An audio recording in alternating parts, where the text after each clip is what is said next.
Assalamualaikum warahmatullahi wabarakatuh. Kali ini kita akan pelajari mengenai pemrograman visual, yang mana di sini kita menggunakan aplikasinya namanya Pic2Blocks ya. Jadi ini bisa di-download di handphone, OS Android maupun OS iOS. Kalau misalkan teman-teman mau pakai komputer Chromebook, itu bisa juga di-download di websitenya Pic2Blocks. Atau kalau mau buka secara online, bisa dibuka di pic2blocks.ai. Nah, kalau sudah di-download di Play Store, nanti tampilannya seperti ini. Kita akan coba langsung buat yang sederhana dulu. Klik di My Space, kemudian ini tampilan kalau tersimpan semua di sini ya. Oke, kita klik tanda tambah untuk membuat baru. Nah, kemudian di sini menunya hampir sama dengan Scratch karena memang dia berbasis Scratch. Nah, di sini mungkin kalau di handphone Scratch itu bisanya dibuka melalui Google Chrome versi desktop ya. Jadi Google Chrome yang di mobile tapi dicentang yang versi desktop. Nah, tapi kalau misalkan Pic2Blocks ini bisa sudah available bentuk yang seperti ini tampilannya di handphone ya. Oke, baiklah. Aplikasi ini kita akan gunakan untuk pembelajaran pemrograman visual sebagai implementasi ya daripada algoritma yang sudah kita pelajari.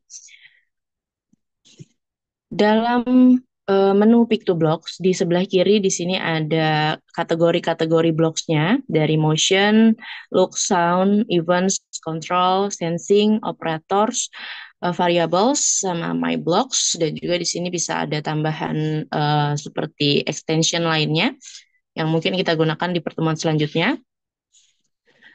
Kemudian di sini ada untuk mengganti backdrop ya, di sebelah sini.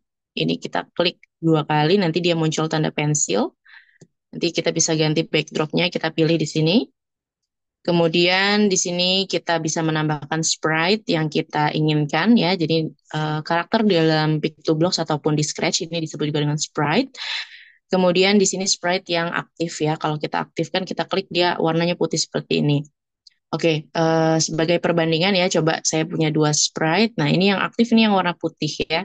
Jadi kalau misalkan kita masuk ke sprite yang ini, dengan sprite yang ini, kita bisa buat kode yang berbeda. Oke, ini kita hapus lagi. Saya tambahkan backdrop dulu ya.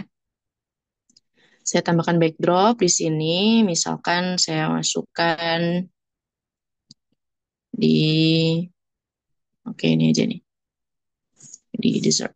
Oke. Nah, di sini akan masuk nih backdrop sama dessert ya. Oke, kita back.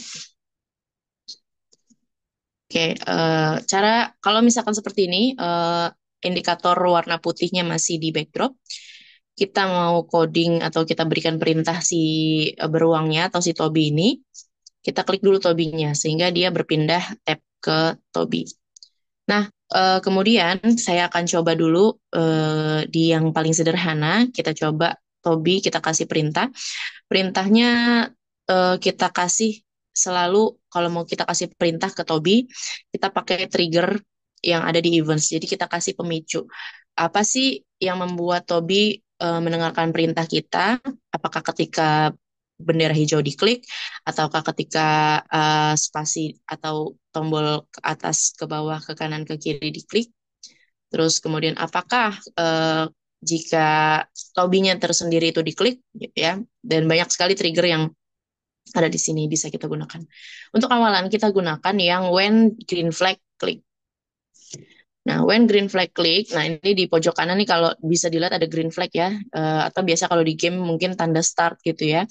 Nah, ini click motion, kita coba, sorry, kita buka looks dulu ya. Kita buat dia say hello selama 2 detik ya. Mengucapkan hello selama 2 detik. Oke, kita pencet bendera hijau, kita buktikan apakah dia mengikuti instruksi dari kita. Oke, betul ya. Hello selama 2 detik. Oke, seperti yang kita pelajari di koordinat dalam matematika, ada sisi X, ada sisi Y ya, ada sumbu X, ada sumbu Y dalam koordinat. X untuk yang horizontal atau ke kanan ke kiri gitu ya. Y untuk yang vertikal ke atas ke bawah. Maka sekarang saya mau coba ketika saya klik tobinya, saya mau tobinya lompat gitu ya. When this sprite click ya. Jadi beda trigger ya. Trigger yang pertama tadi kita gunakan eventsnya a green flag. Yang kedua ini when this sprite click. Tandanya perintah yang nanti akan keluar itu sesuai dengan apa yang dimunculkan dalam events di sini. When this sprite click saya mau dia lompat. Lompat itu berarti kan gerakan ya. Berarti ada di motion. Nah, kalau lompat itu kita ubah di bagian X atau Y. Ya, betul sekali. Y. Kita ubah di sisi Y atau sumbu Y karena kita mau dia ke atas, kemudian ke bawah lagi ya kalau melompat ya. Itu kan aktivitas naik, kemudian turun. Tapi saya mau tetapkan dulu nih titik awalnya dia. Jadi saya mau titik awalnya dia di Y-nya 0, X-nya 0. Jadi ketika nanti mulai, sorry saya taruh di green flag ini, dia akan tetap berada di titik 0, Y-nya 0. Kemudian saya mau ketika dia diklik akan meluncur ke atas ya. Oke. Kenapa saya pakainya di sini meluncur atau glide? Ya karena gerakan lompat itu kan ada perpindahannya ya. Nah, kalau saya gunakan go to, dia nanti seperti ngeblink saja gitu ya. Nah, saya coba dulu deh biar biar ada perbedaan ya. Kalau saya pakai go to, when di spread click, saya ubah Y-nya jadi 100 ya. Tadinya kan 0 ya, 100, kemudian kembali lagi ke posisi bawah, yaitu 0. Kita lihat apakah terlihat perpindahannya. Ya, jadi ketika dipencet, tidak terlihat perpindahannya. Jadi hanya, kalau mau kelihatan ya, ini saya kasih delay.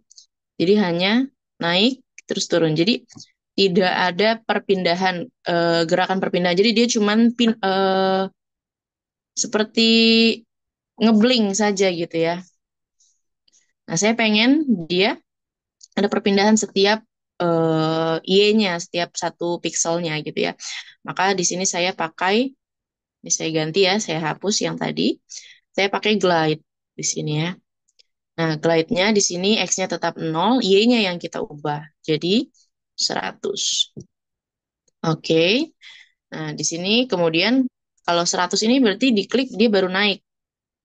Ya, belum turun. Ya, kita buat setelah dia naik, dia turun. Ya, di sini 0. Oke, naik turun. Nah ya, ketika diklik naik terus turun. Kalau terasa agak lambat, ini bisa diganti. Tadinya 1 detik, jadi misalkan 0,2 detik gitu ya, agar lebih cepat gerakan lompatnya. 0,2 detik naik, 0,2 detik turun. Jadi seperti ini ya. Oke. Nah, kalau mau dikasih suara bisa juga kita klik tobinya, kita klik tanda pensil, kita masuk ke sound. Kalau ini kan soundnya hanya baru, sorry saya perbesarin di sini. Sound di sini itu baru si Tobi mengeram gitu ya, worm gitu ya. Ini saya tambahkan mungkin seperti pop gitu ya. Nah, gitu ya. Jadi ketika lompat ada bunyi pop gitu ya. Oke. Nah, jadi ketika lompat dia bunyi. Nah, ini play sound. Jadi when di spread click, saya mau dia bikin seperti ini. Pop. Nah, jadi ketika saya perbesar ya. Oke. Nah, ini kan lompatnya 1 kali ya. Nah, bisa kita atur nih di kontrol. Nih kita buat looping ya. Kita repeat. Repeatnya itu di tempat mau di mana kita mau di repeat atau diulang.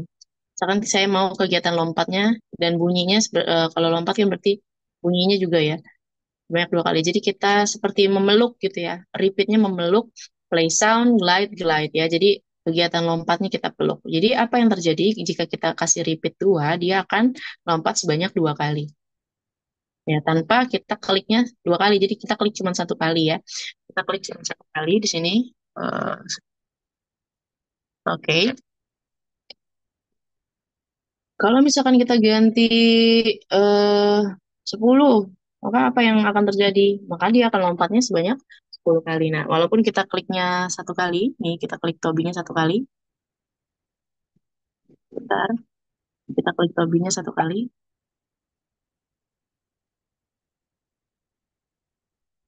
Oke, seperti itu ya. Jadi itu penggunaan looping dalam pertemuan pertama kita ini. Sederhana sekali yang kita lakukan. Sampai jumpa di pertemuan selanjutnya di menggerakkan tobi menggunakan tanda panah yang ada di sini. Nanti kita akan menggunakan ini. Kalau sekarang masih belum bisa ya, kita klik. Dan nanti kita akan gunakan si tobinya ini biar bisa bergerak ya ke kanan, ke kiri, dan ke atas juga ke bawah. Terima kasih. Sampai ketemu di video berikutnya.